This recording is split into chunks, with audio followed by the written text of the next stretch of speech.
For instance, if you have a 200,000 mortgage loan, a term of 30 years with an APR of 5%, you'll be paying $1,073.64, which only $240 will be going towards reducing your $200,000 and $833 will be going in the bank pockets.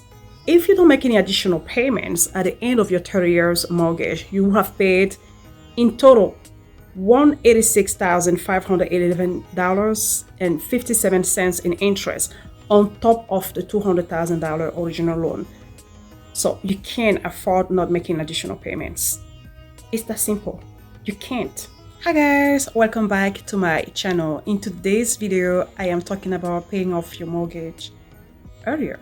How I was able to accomplish such an achievement of paying off my mortgage of 30 years in just 4 years. This is an unprecedented topic on my YouTube channel. If you're familiar with my YouTube, I talk about fashion, lifestyle, interior, home decor, design, and all that good jazz. But I just figured I was able to accomplish kind of my American dream of owning a house for the very first time and paying it off in just 4 years instead of 30 years. And I thought I should share with you guys my journey. Maybe it might help someone out of there. First, a disclaimer. I am not a realtor. I am not a financial advisor. I am just sharing with you guys little tricks and tips that I think might be helpful if you are in a journey of getting a house for the very first time or second time, or if you already have a mortgage and you're looking forward to paying it off earlier. Okay, let's dive right into it. A mortgage is the loan you take in order to purchase your home. One of the best things you could do to yourself before getting a mortgage is working on your credit. That is first. 720 is a good start. The better your credit is, the better APR you get. APR is a very important factor in your mortgage journey. The APR stands for annual percentage rate. Is the rate the bank, your lender, will use in order to assess how much you'll be paying in interest. When you get a mortgage, you have a principal and you have interest. You need to come up with 20% down payment. This will allow you to avoid the PMI.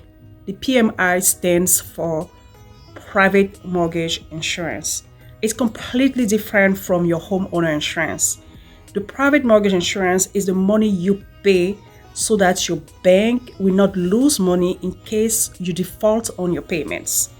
So that money is just an extra expense that you spend every month, not for you, but for the bank. You pay the premium and the bank is the beneficiary. The PMI is only the money you pay so that the bank has a caution that in case you do not make your payments, they will recoup the money they gave you in order to purchase your house. Third, you need to be very cautious about your monthly payment. You need to understand what is your affordability. The more you are able to afford your monthly payments, the more you'll be able to make additional payments. I will explain. Most of the time, when your lender, officer, the person who's working numbers to approve you for a mortgage, most of the time they do not take into consideration other factors that are involved in your monthly payments. They only take mortgage payment. That's it. They leave out your homeowner insurance. They leave out your property taxes. You have to make sure you could afford your monthly payments and that you are comfortable enough with the numbers.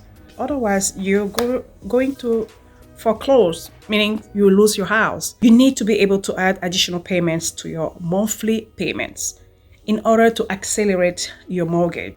No one should get a house if they don't know their amortization schedule. Amortization schedule is like a calendar that shows you when is your first payment, when is your last payment, and how much you're paying towards your principal, which is the real amount the bank lent you, and your interest. If you look at your amortization schedule, you see that at the very beginning of your mortgage, you're paying way more towards the interest. Interest is just the money you're giving to the bank because they lent you money to purchase your house. But your principal is really the amount you're paying to decrease your original debt.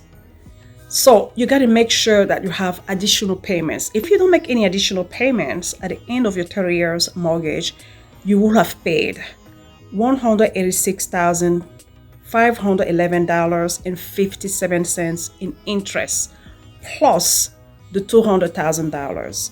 So it's very important to make additional payments.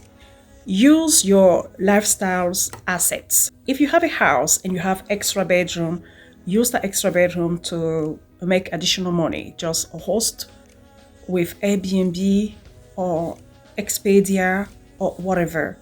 If you have a car, use your car to make an extra payment. So use your lifestyle assets to make extra payments. When you make your payment, make sure you have that additional payment going towards your principal, so that it will reduce the amount you owe to your lender.